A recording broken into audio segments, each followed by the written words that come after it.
Welcome to BBRO BeetCast. I'm Francesca Broom, your host and Knowledge Exchange Manager for BBRO. It would seem that we have a day or month for everything these days. Well, March is the month of awareness, so it seems quite apt that we are highlighting the virus yellow forecast and aphid monitoring for 2026. We'll then catch up with Georgina Barrett to discuss nutrition and meet one of our newest staff members, Michelle Gray. Michelle has a rather unique, important but unenviable job within BBRO. But first, let's find out what's in store on the aphid front for 2026. We are currently meeting in early March and spring is definitely on our doorstep. I'm joined by two, and I would say happy individuals, but I'm not quite sure. We might find out in a little while because we're actually going to discuss the virus yellows forecast that has just come in. And we are hoping that while spring may be on our doorstep, that the aphids are some way off. And first of all, I'd like to speak to Mark. So good morning, Mark. Hello, Ches. What are your past experiences of the way climate affects the start of migration and what's happened in previous years? So the virus yellows forecast is one of those dates in the BBRO calendar that's really important for the industry as we go through the season. And that happens around about St. David's Day. We then get the information from our colleagues at Rothamsted. But fundamentally, the weather pattern that we've experienced in January and February and the mean air temperatures really do drive how the aphids have been able to survive the winter.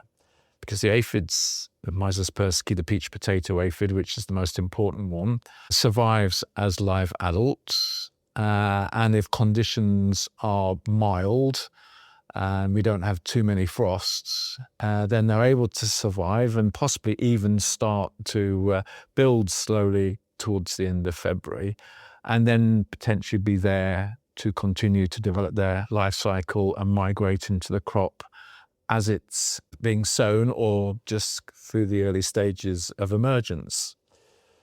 So those conditions are really, really important. Now, if you look at what's happened in 2026, the beginning of January was for some really quite cold. We even made the national news where temperature was down to -12 in Norfolk. That's plenty cold enough to have quite an impact on aphid survival. But sadly, as we've gone through February, conditions have really been quite mild. We've had very few frosts and we've had some relatively mild nights, and we've had temperatures towards the end, which all favour aphid survival and build-up. You talk about aphid survival and cold weather impact, but doesn't matter about the length of time that we're at certain degrees. So the key temperature to kill 50% of the population is -7. As long as it gets to -7, it has an impact, but the more cold weather you have, the greater the impact that will have. The problem with aphids, and why it's often very difficult to gauge, is they're very clever of tucking themselves into leaf curls. They're basically tapping into an antifreeze system of the plant, and that all helps to keep them protected for longer. So although we've had some slight frosts, that really won't have had the impact. And we're already starting to hear that aphids can be found, including peach potato aphids, on oilseed rape. So there are some telltale signs that there are aphids out there. And it's such a balancing act, isn't it, between beasts from the east and really cold weather and frost damage, or whether we will welcome a beast from the east in order to kill the aphids. So either way, we just have to keep a watch on things in the forecast, and that's why we have Alistair here, who's been working with Rothamsted on the VY forecast. Yes, I can't really take credit for what I'm about to talk about. That is down to Andrew and Nikki and their team at Rothamsted, who crunch the numbers and take the winter temperature data. So it's the air temperatures at the two sites that they produce the forecast for, and then are able to run the models, which then calculate the all-important figures of the risk and when migration might begin. And something slightly different to this year, because we've actually got the forecast separated over different areas. Yes, so for the last 5 or 6 years, to support the cruiser derogations, we sort of got familiar with having one figure, and that was what triggered the derogation to either be granted or not, apart from last year when clearly there was no derogation given. But so that got everyone used to this one figure. So we have an eastern region that covers the Bury St Edmunds, Cantley and Wissington areas, and that's driven by the suction trap and weather station at Brooms Barn in Suffolk. And then for our Newark growers, it's using the suction trap and station at Curtin in Lincolnshire. And so you've got the results for this year. Are you going to reveal all for us? Yeah, I think it's a bit of a mixed bag. So for those of you in the Newark area, you come off a little more favourably. The risk is 49%, and this is for crops sown on the 30th of March. So the forecast comes over 3 dates. Earlier sown crops have less risk. Later sown crops have an increased risk. Unfortunately for the eastern growers, the number is higher. It's 62%. And we are expecting to see aphids migrating in the east around the 22nd of April. And it's a little bit more delayed up in Curtin. We're expecting first catch to be around about the 2nd of May. And although 62% sounds a lot, we've been here before, haven't we? So yes, we have been sort of in this area. We've had higher risks recently. So in 2024, the risk in the east was 82%. And in 2023 and 2022, we were in the mid-60s. So similar bag, similar level of risk. So the difference is this year, we don't have that cruiser derogation to fall back on, that over 50% of the crop has been sort of protected with cruiser in previous years. But that's not to say virus and aphids aren't manageable. It just is going to require careful use of aphicides at the right time. Think about growth stage of the plant and the mode of action, and other good agronomy to help the crop grow well in that early stage to sort of start reaching that point when it starts becoming resistant to the aphids around the 12-leaf stage. And most of our growers are used to that. And so is there any new aphicides coming on the market, anything we should be aware of for this year?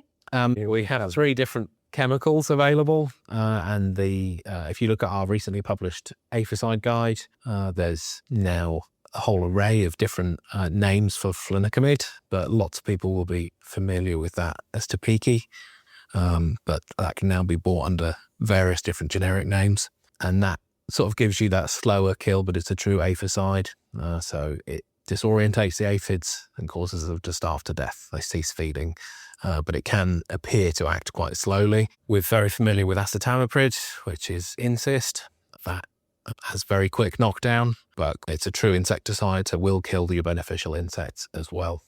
And then the newest chemical on the block is Savanto Prime from Bayer. That was listed for use for the first time last year. So 3 actives. If a grower finds they've got aphids in the field, what would you recommend they use first? Is there a best practice? I think Mark and I share a similar view here, but there's no set order. It really needs to be a discussion that's had between the grower and your agronomist, thinking about how well the crop's growing, because there's pros and cons of using each active ingredient. If you look on the aphicide guide, you'll see acetamiprid and flunicamide both offer very good control of aphids, and Savanto claims moderate control. So if you're seeing a huge number of aphids, you're probably best to use one of acetamiprid. However, of course, if you're going to need a 3-spray program, you're going to have to use all these chemicals at some point. So it's thinking how they fit together. Think about the level of harm that could be caused to your beneficial insects, because they are our best line of defense. However, if you haven't got many early on, you're probably then better to go through with that true insecticide, so acetamiprid, knock the aphids back, and then as the next wave comes in, you need to then use a true aphicide. So it is a nuanced approach. There's no right or wrong in this decision making. It very much needs to be taken on a farm by farm and field by field basis. Of course, reaching that spray threshold, that historic spray threshold that's been with us for 66 years now, but really still does its job. So 1 aphid per 4 plants, and then spray early. Don't let the aphids get too far beyond that. So we've reissued the aphid ID guide. Be aware of all those pitfalls of globular springtails and other things that either are causing no harm, they're just moving through our crops, or are even beneficial, and look out for those beneficials as well. Pay close attention. We will reissue the forecast as and when it's revised, because we know that March and April temperatures can have a massive effect as well. And therefore, if the conditions are right, you can get on a drill. The sooner you get your crop in the ground, the more chance of just getting to that mature plant resistance before we have a major issue, isn't there? But also don't rush. You're quite right, Jez, but don't rush. You want a nice, warm, stable seed bed. You've mentioned the Aethicide Guide. Is that the new fact file you've issued? Yes, live on the website now, with the latest information on the 3 active ingredients. So, and if that information changes throughout the season, we'll update it and republish it. So just keep your eyes peeled, and any updates will be put out alongside the advisory bulletins.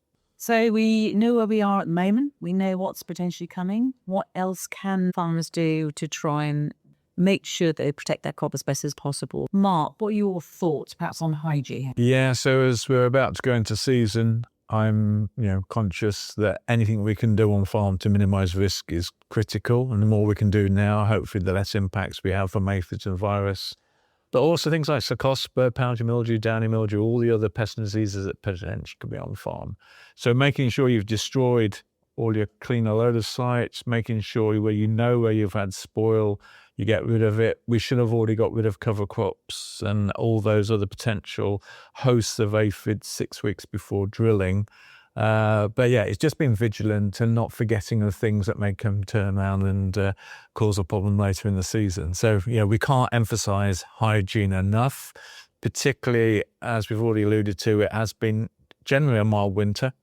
And that means things have survived, and that puts further pressure on the system and the opportunity for pests and diseases to survive. So, do what you can on farm and be as vigilant as possible, because it will probably pay dividends later in the season. And I know this is an area that's quite close to your heart, Alistair. Is there anything else from the trials that could help a grower? So our IPM knowledge is building and continues to develop, and this year will be a good year to try some of the methodologies. So the colour work has produced some interesting results, using the dyes to try and camouflage the beet. And I was reviewing that data last week, and it looks positive. Now, how we commercialise that and come up with a recommendation that works on broad acre scale, we need to check. But it's one thing to see it work in small plots. Next thing is we need to see what it's like across a field. So that's something we've got in the pipeline. We'll continue to test agri-odor as well. So the granules from France that have an aroma that's supposed to repel the aphids and reduce aphid pressure, because that could be a game changer at lowering or delaying colonisation of crops. But as far as what can be done on farm at the moment, the use of a barley nurse crop or any cereal really to help camouflage the beet at that early stage might be a wise investment. Usual caveats apply. Don't let it get too big and outcompete the beet, because that will do far more harm than actually the virus. So it's a thin line to walk, but if you're already considering a nurse crop because of wind blow, then we would encourage the use of one for sure. Stable seed beds will be vital to getting any crop off to a good start.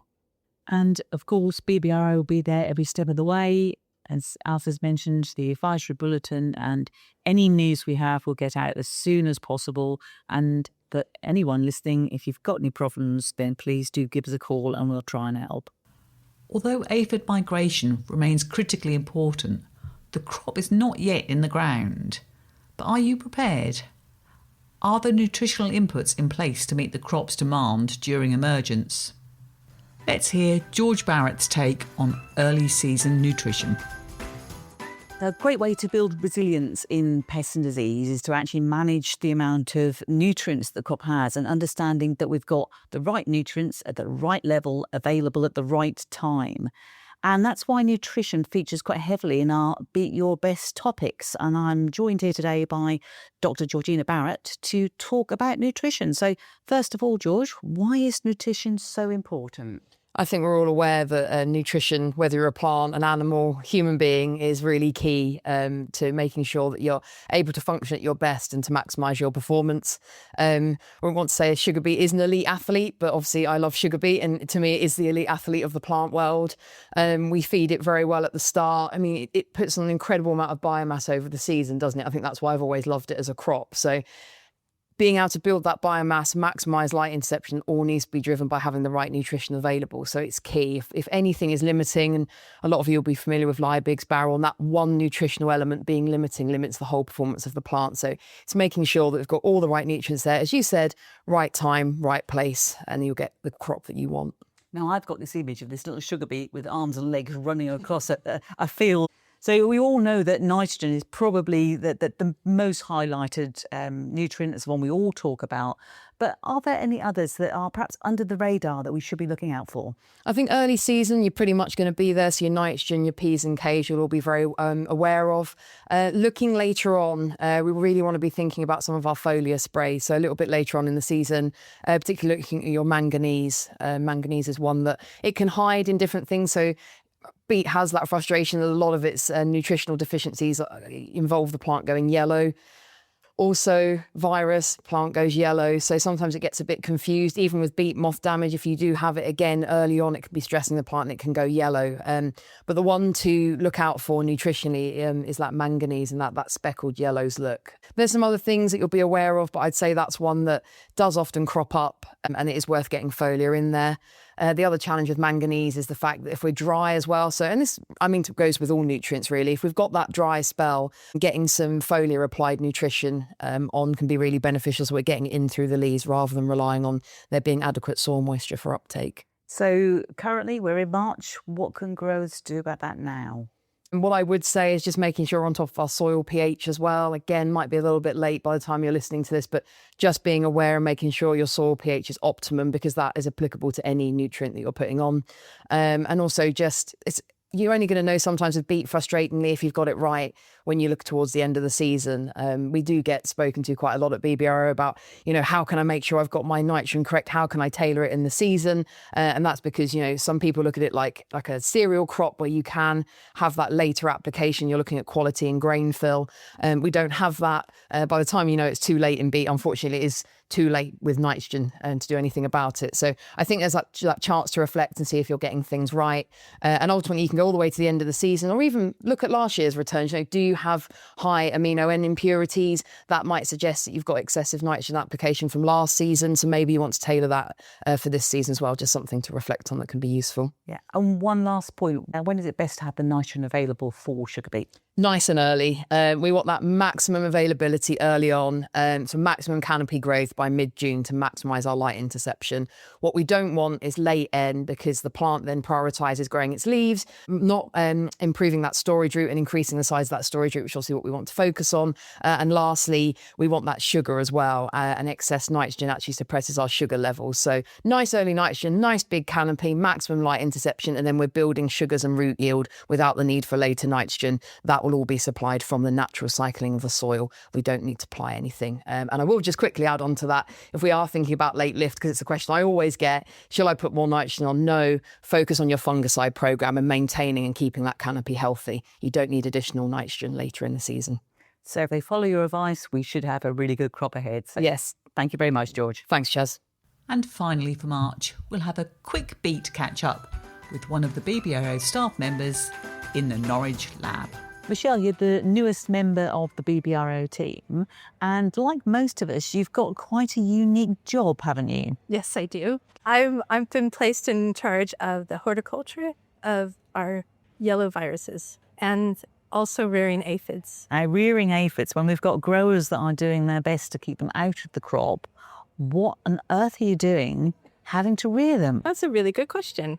I'm rearing them in order to study their habits and also to use them to inoculate the virus on plants within enclosed growth cabinets here so that we can test different types of insecticides. And we're looking at resistance genes right now in the aphids to be able to let our farmers know if we're seeing this resistance to the insecticides we're using currently.